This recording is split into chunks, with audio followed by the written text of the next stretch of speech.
आज के लैब में हम पैरेलल आरएलसी सर्किट को कवर करेंगे। इससे पिछले वाले लैब में हमने सीरीज आरएलसी सर्किट को कवर किया था। ठीक है, तो दोनों में एज सच कोई डिफरेंस नहीं है, दोनों का फेजर डायग्राम भी सेम होगा। जो डिफरेंस होगा वो प्रोसीजर में होगा कि किस तरह से आप लोग यहाँ पे करंट फाइंड करेंगे इन आरएलसी पैरेलल सर्किट। क्योंकि पैरेलल सर्किट में आपके पास करंट डिवाइड होता है और वोल्टेज सेम रहता है, इसलिए इस लैब में हम करंट्स फाइंड करेंगे। पिछले लैब में हमने वोल्टेजेस फाइंड किए थे, इस लैब में हम करंट्स फाइंड करेंगे। ठीक है, सर्किट हमारा किस तरह का होगा? हमारे पास होगा वोल्टेज सोर्स एसी और उसके साथ पैरेलल में रेजिस्टर, इंडक्टर और कैपेसिटर कनेक्ट करेंगे। ठीक है, आर, एल और सी। ठीक है, इस लैब में हम इस सर्किट को एनालाइज करेंगे और इसमें जो हर एक ब्रांच पे जो डिफरेंट करंट्स हैं उनकी वैल्यूज को फाइंड करेंगे, एक्सपेरिमेंटली भी और थ्योरेटिकली भी। उनमें जो फर्क है वो स्टैंडर्ड डिविएशन के फॉर्म में फिर वहां पे मेंशन भी करेंगे। ठीक है, इस लैब के लिए हम जो आर, एल और सी की वैल्यूज और वोल्टेज की वैल्यूज लेंगे, इसके अलावा फ्रीक्वेंसी की जो वैल्यू लेंगे वो कुछ इस तरह होंगी। तो आपके पास जब इंडक्टर की, कैपेसिटर की और फ्रीक्वेंसी की वैल्यूज हो तो आप थ्योरेटिकली एक्स एल और एक्स सी की वैल्यूज फाइंड कर सकते हैं।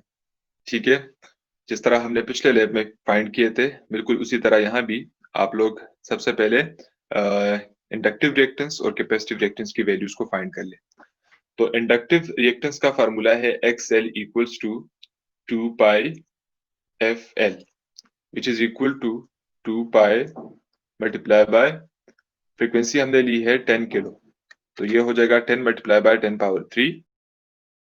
अच्छा, और जो इंडक्टेंस है वो हमने लिया हुआ है 10 मिली हेनरी, तो वो हो जाएगा 10 मल्टीप्लाई बाय 10 पावर -3। ठीक है, 10 पावर 3 और 10 पावर -3 आपस में कैंसिल हो जाएंगे, इससे आ जाएगा 2 पाई। सर ओवरऑल 6 to 8 आ रहा है। हाँ बिल्कुल वही वैल्यूज आ रही है जो पिछले लैब में आई थी, 628.30। ठीक है, इसी तरह अगर आप एक्स सी की वैल्यू फाइंड कर ले 1/2 पाई एफ सी से, तो उसकी वैल्यू आती है 1591.5 ओह। ठीक है, तो एक्सएल और एक्ससी की वैल्यू जब आप फाइंड कर ले उसके बाद आप लोगों ने एम्पिडेंस फाइंड करना है, और एम्पिडेंस का फार्मूला हमने पिछले लैब में डिराइव किया था। ठीक है, वो क्या था? G equals to under root R square plus XL minus XC whole square. इस फार्मूले से आप लोग एम्पिडेंस फाइंड कर ले। इसमें आर की वैल्यू जो कि 1 किलो ओम हमने दी हुई है, एक्सएल जो अभी हमने फाइंड किया, एक्ससी हमने फाइंड किया, उनकी वैल्यूज को यहाँ पे पुट करके आप एम्पिडेंस की वैल्यू फाइंड कर ले, वो आती है 1388.4 ओम। ठीक है, तो इस तरह से आप लोग एक्सएल, एक्ससी और एम्पिडेंस की वैल्यूज फाइंड कर ले। ठीक हो गया? ये जो वैल्यूज है ये आप टेबल 1 में थ्योरेटिकल कॉलम के नीचे ये आप फिल करेंगे। उसके बाद फाइंड क्या करना है? हमने करंट्स की वैल्यूज को फाइंड करना है थ्योरेटिकली। तो यहाँ पे अगर हम आई आर देख लें तो वो हो जाएगा इक्वल V बाय आर के। V हम इसलिए ले रहे हैं क्योंकि V सब में कॉमन होगा। यहाँ पे जो हमारे पास सर्किट है वो पैरेलल है और पैरेलल में वोल्टेज सेम रहता है। ठीक है, तो हमारे पास आई आर इक्वल हो जाएगा V बाय आर के। इसी तरह जो आई एल है वो इक्वल होगा V divided bye x L, और आई सी इक्वल होगा V डिवाइडेड बाय एक्स सी के।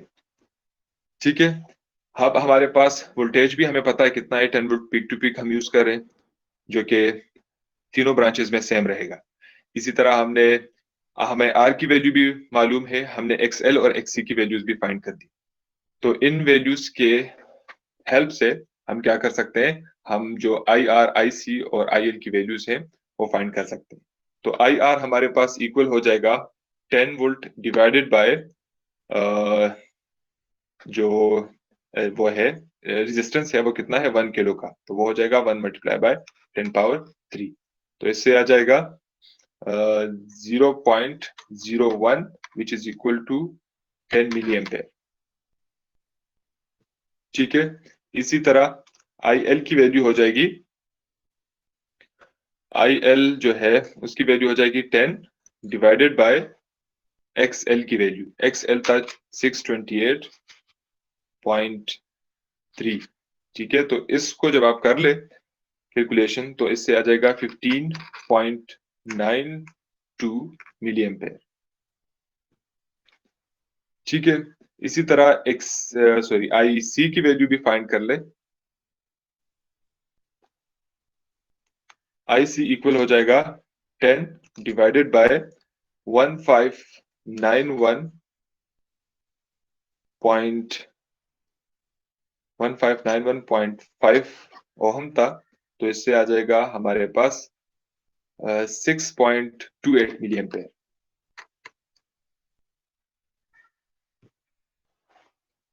ठीक है, हमने थ्योरेटिकली XL, XC और एम्पीडेंस की वैल्यूज भी फाइंड कर ली और इसी तरह करंट्स की वैल्यूज भी फाइंड कर ली। ठीक है, तो यहां तक किसी का कोई क्वेश्चन क्लियर है? Yes sir. ठीक है, यस अब सर। जाते हैं एक्सपेरिमेंटली इन वैल्यूज को फाइंड करते हैं। एक्सपेरिमेंटली फाइंड करने के लिए हम लोग क्या करेंगे, हम ऑसिलोस्कोप से जब करंट फाइंड करते हैं तो उस केस में हम सेंस रेजिस्टर को यूज करते हैं।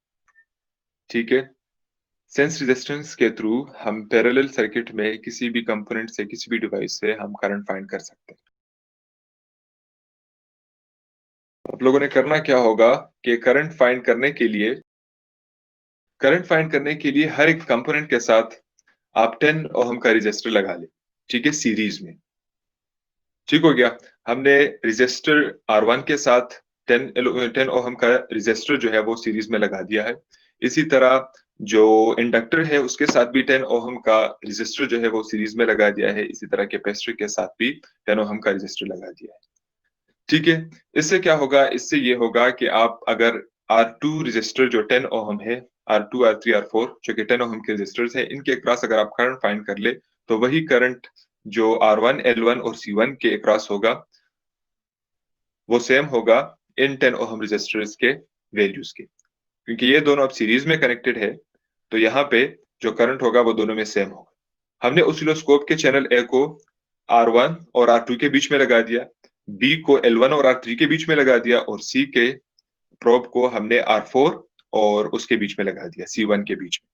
ठीक है, तो R1 के ऊपर वोल्टेज ड्रॉप हो जाएगा और जो वोल्टेज रह जाएगा तो वो यहाँ पे R2 के जो 10 ओहम है उसके क्रॉस ड्रॉप होगा। उससे पहले हम उस वोल्टेज को ऑसिलोस्कोप पे मेजर कर लें।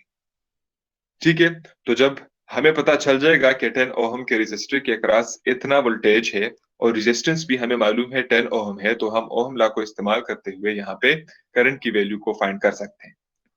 ठीक है, R1 जो है वो 1 किलो ओहम का रेजिस्टर है और उसके साथ सीरीज में हमने 10 ओहम सेंस रेजिस्टर लगा दिया है।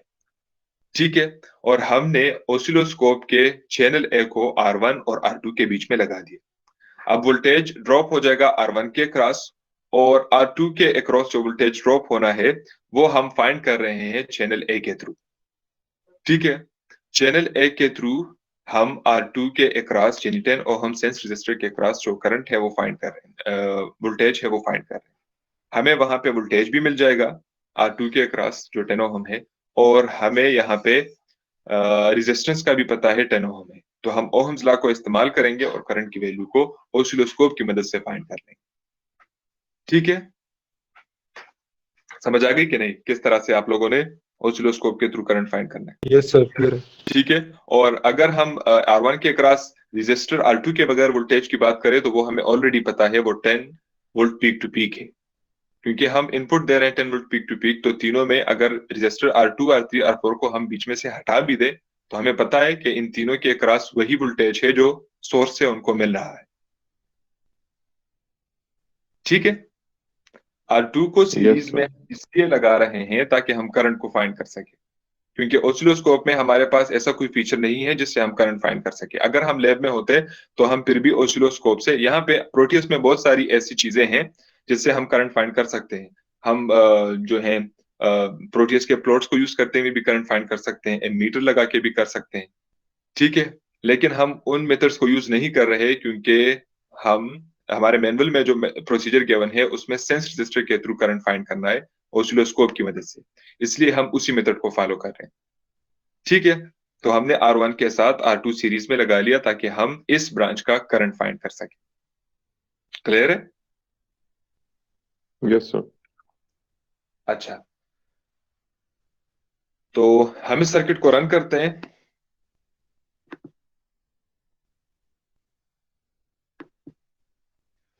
इसको हमने रन कर दिया, तो अगर हम देख लें तो यहाँ पे जो फंक्शन जनरेटर पे वोल्टेज हमने सेट किया हुआ है वो है 10 वोल्ट पीक टू पीक, और जो फ्रिक्वेंसी है वो 10 किलो हर्ट्ज की, ठीक है। अब हम क्या करते हैं, हम तीनों ब्रांचेस के जो वोल्टेजेस हैं वो देखते हैं कि तीनों हम सेंस रजिस्टर के अक्रॉस जो वोल्टेज है वो कितना है। चैनल डी को हम यूज नहीं कर रहे, इसको हमने ऑफ कर दिया। इसको हम कर लेते हैं 50 मिलीवोल्ट, मैंने कर दिया इसको सेट चैनल ए को। इसी तरह चैनल बी को कर देते हैं 50 मिलीवोल्ट, ठीक है। और चैनल सी को कर देते हैं 50 मिलीवोल्ट, 20 कर देते हैं ताकि क्लियर हो जाए, ठीक है। चलिए जी, हमने जो तीनों चैनल्स है, एक को 50 मिलीवोल्ट पर डिवीजन पे सेट कर दिया चैनल ए को, चैनल बी को भी 50 मिलीवोल्ट पर डिवीजन पे सेट कर दिया, और चैनल सी को 20 मिलीवोल्ट पर डिवीजन पे सेट कर दिया, ठीक है। तो हमारे पास जो पहले सेंस रजिस्टर R2 के अक्रॉस जो वोल्टेज है वो कितना है, अगर दो रीडिंग्स है, अगर हम देख लें तो येलो वाला जो वेव फॉर्म है उसके दो रीडिंग्स है, तो 2 को अगर 50 से मल्टीप्लाई कर ले तो उससे आता है 100, तो इससे आ गया 100 मिलीवोल्ट। तो हमारे पास जो R2 के अक्रॉस वोल्टेज है वो है 100 मिलीवोल्ट, ठीक हो गया।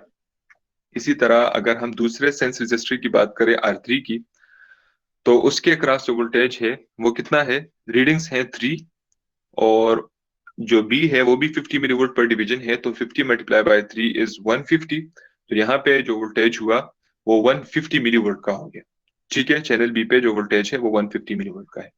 चैनल सी जो है उस पे जो रीडिंग्स है वो भी ऑलमोस्ट 3 है, और उसको हमने 20 मिलीवोल्ट पे सेट किया हुआ है, ठीक है। तो 3 को जब 20 से मल्टीप्लाई कर ले तो उससे आ जाएगा 60, तो ये यहाँ पे चैनल सी पे हमारे पास जो वोल्टेज है वो 60 मिलीवोल्ट है। इसका मतलब क्या हो गया कि हमारे पास जो पहले सेंस रजिस्टर के अक्रॉस जो वोल्टेज है वो है कितना, वो है 100 मिलीवोल्ट का, ठीक है। अगर वहां पे वोल्टेज 100 मिलीवोल्ट का है तो वहां पे करंट क्या होगा, अगर हम वहां पे आई आर की वैल्यू को फाइंड करना चाहें, यानी उस करंट को फाइंड करना चाह रहे हैं जो कि रजिस्टर 1 किलो ओम के ब्रांच पे जो करंट है उसको हम फाइंड कर रहे हैं, तो I R equals to V divided by R होता है। तो यहाँ पे V हमारे पास 100 है मल्टीप्लाई बाय 10 पावर -3, और रेजिस्टेंस हमारे पास कितना है, वो है 10 ओम का, ठीक हो गया। तो ये कैंसिल हो गए, इससे आ जाएगा 10 मिली एम्पेयर। तो ये हमारे पास आ गई एक्सपेरिमेंटल वैल्यू आई आर की, और आई आर की जो थ्योरेटिकल वैल्यू थी वो भी 10 मिली एम्पेयर है, ठीक है। दोनों में कोई डिफरेंस नहीं आया। इसी तरह अगर हम दूसरे जो सेंस रजिस्टर के अक्रॉस वोल्टेज है उसको देख ले तो वो कितना आ रहा था, वो 150 मिली वोल्ट का आ रहा था, ठीक है। और ये कौन से सेंस रजिस्टर का वोल्टेज है, ये है ब्लू वाला जो है वो है L1 के साथ हमने जो सीरीज में लगाया हुआ है सेंस रजिस्टर उसका वोल्टेज है। तो यहाँ पे हमारे पास जो IL है वो हो जाएगा 150 multiply by 10 power -3 divided by 10, ये इसके साथ कैंसिल हो गया, और इससे हमारे पास जो वैल्यू आई वो हुई 15 मिली एम्पेयर, उसके बाद हमने वोल्टेज फाइंड किया था across the sense resistor of capacitor, तो वो था 60 मिली वोल्ट का।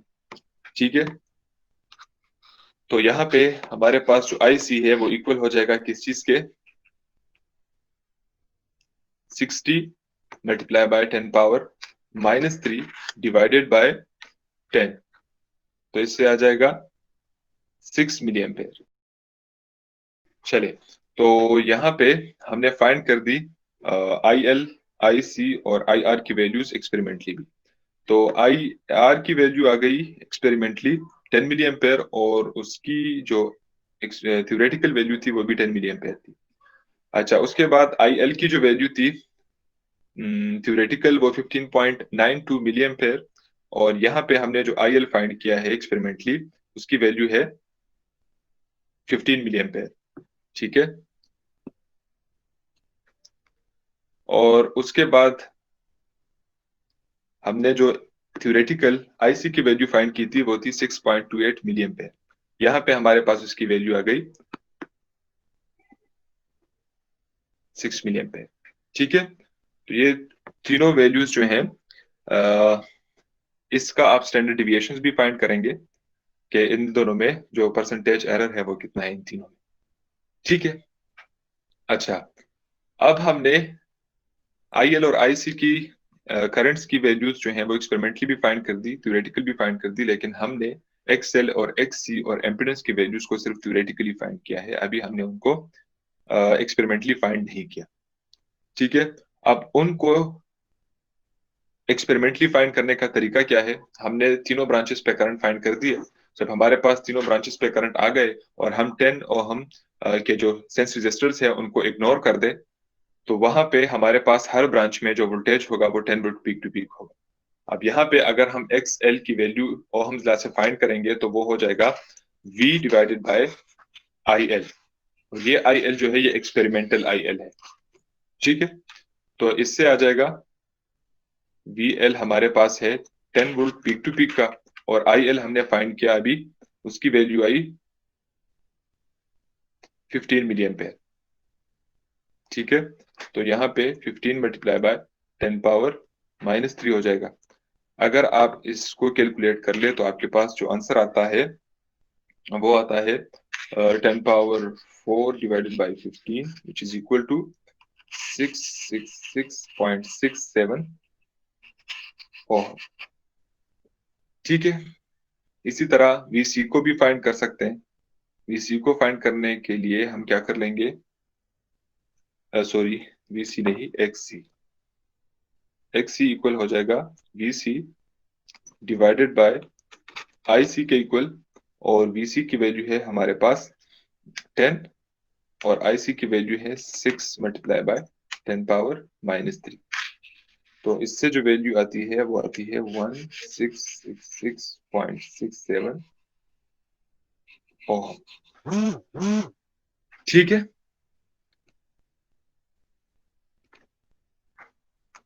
तो XL और XC की वैल्यूज फाइंड हो गई, इससे आप इम्पीडेंस की वैल्यू फाइंड कर सकते हैं एक्सपेरिमेंट। तो आज के लैब में हमने पैरेलल RLC सर्किट को एनालाइज करना सीखा। उसमें आपने किस तरह से आप लोगों ने सेंस रजिस्टर को यूज करते हुए डिफरेंट ब्रांचेस का करंट फाइंड करना है, ये चीज आप लोगों ने कवर कर दिया। ठीक है, आप लोगों ने करना क्या है, एक तो ये जो हमने एक्सपेरिमेंट किया क्या है, 1 किलो ओम का रजिस्टर है, 10 नैनोफैराड का कैपेसिटर है, और 10 मिली हेनरी का इंडक्टर है, और फ्रीक्वेंसी 10 किलो हर्ट्ज की है। इसके लिए हमने कैलकुलेशंस कर दी, ये चीज आप दोबारा कर दे खुद।